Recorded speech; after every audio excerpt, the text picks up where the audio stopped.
Close your mouth right now, just for one breath. In through your nose only. Feel that. The air pulling up and back, behind the bridge of your nose, curling past a shelf of tissue you have never seen before it finally drops down into your chest. That path has a name, and it goes somewhere your mouth can never reach.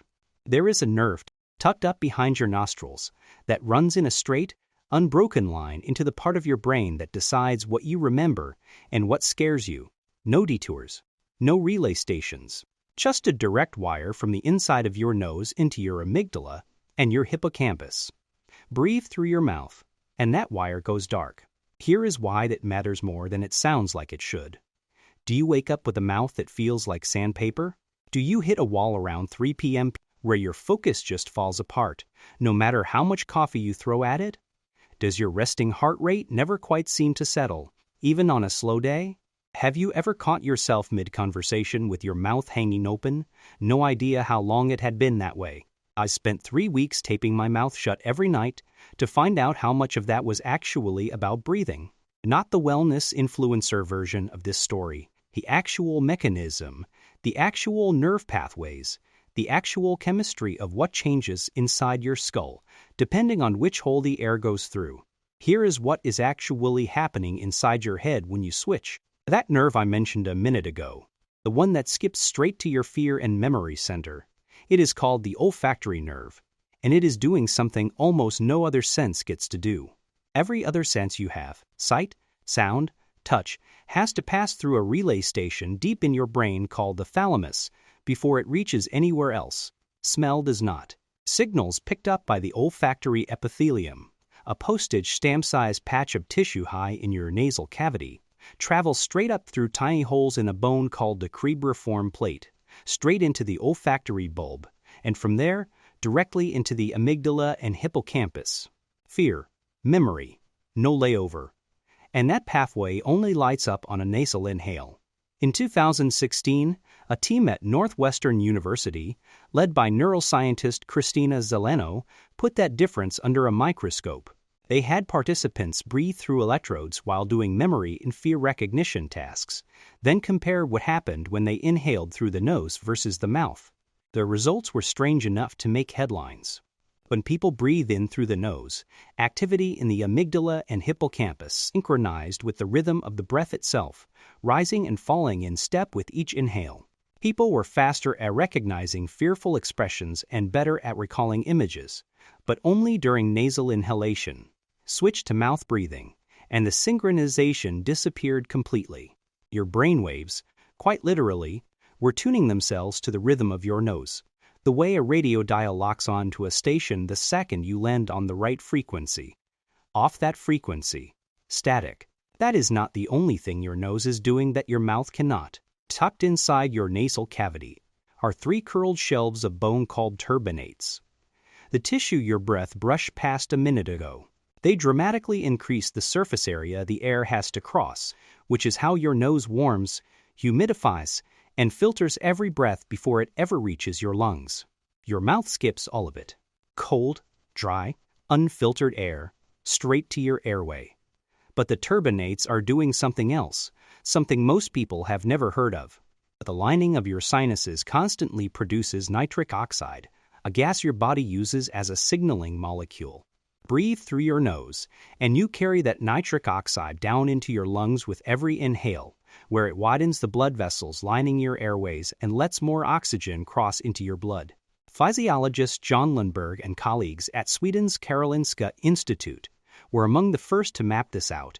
Nasal nitric oxide, produced continuously in your paranasal sinuses, acts almost like a chemical bouncer that widens the door to your bloodstream right as the air carrying it arrives. Mouth breathe, and you bypass the sinuses completely. No turbinates, no filtering, no nitric oxide pickup. Same air, same lungs, less oxygen, actually making it to the tissue that is asking for it, including the roughly 3 pounds of tissue sitting inside your skull that uses about 1/5 of your body's total oxygen supply just to keep the lights on. Your brain is the most oxygen-hungry organ you have, and one of your 2 breathing routes is quietly shortchanging it.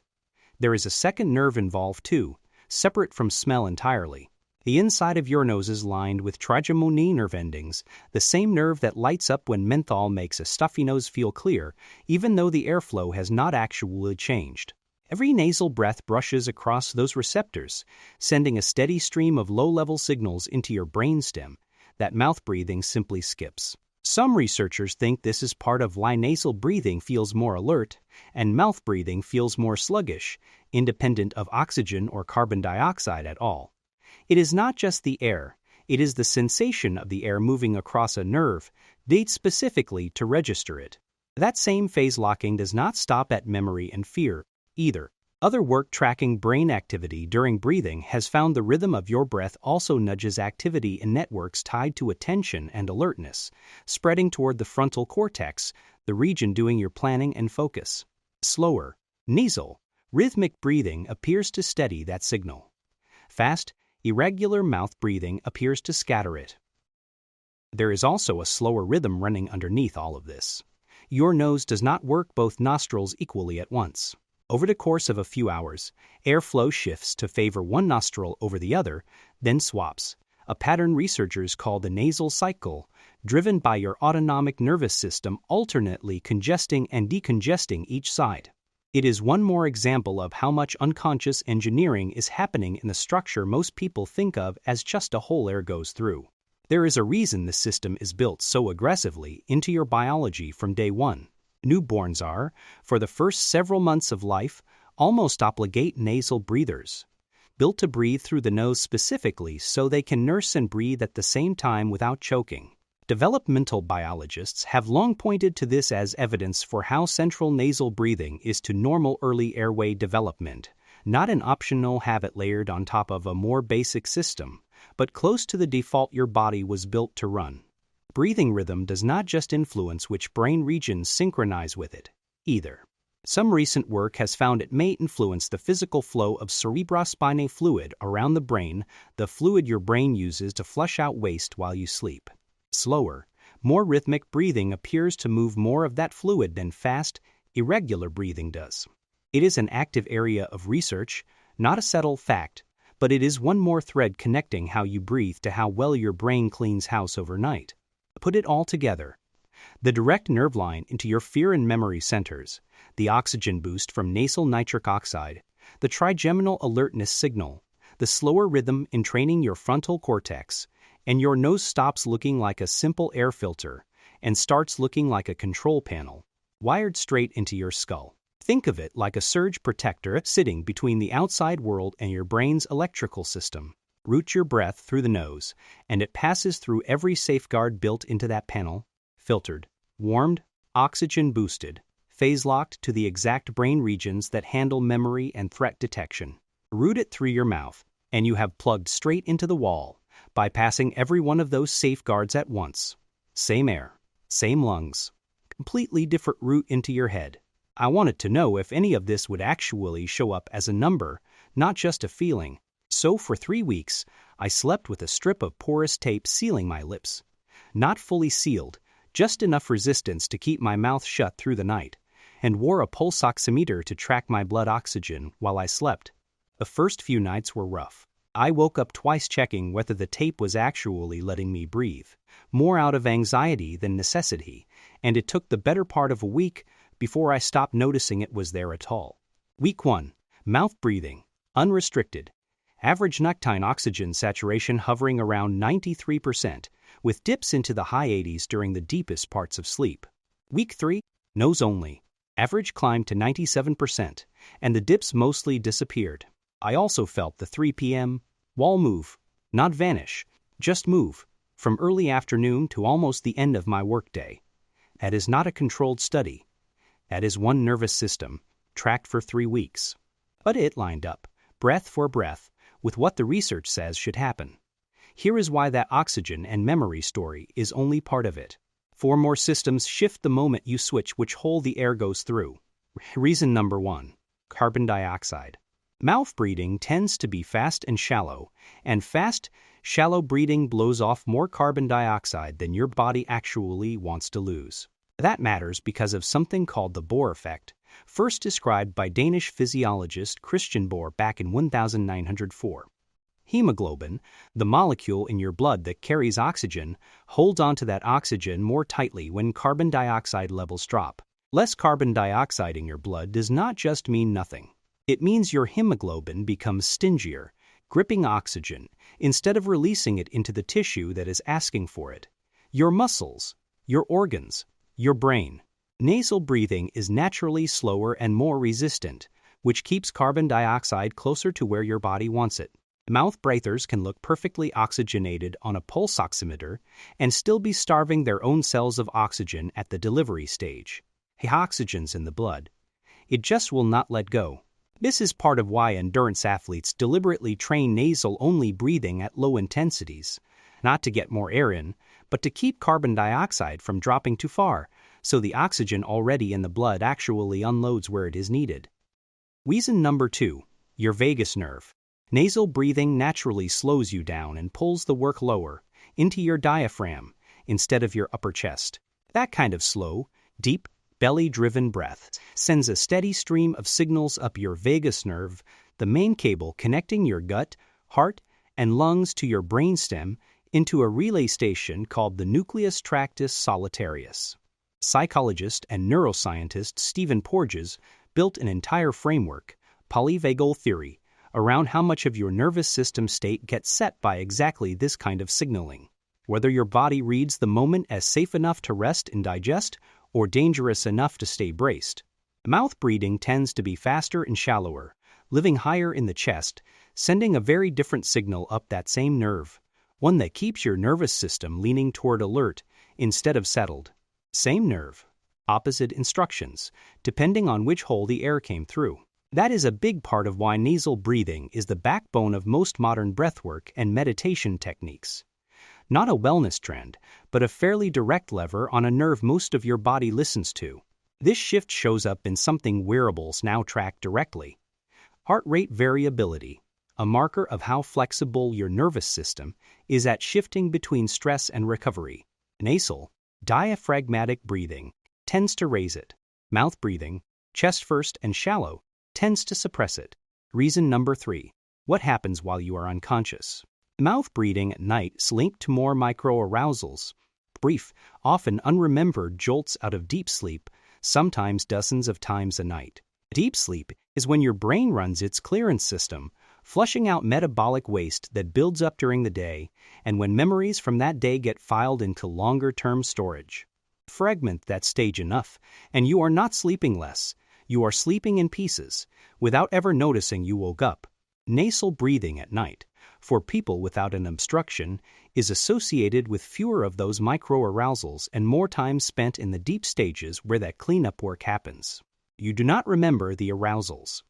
You just remember feeling like you slept 9 hours and got the benefit of about 6.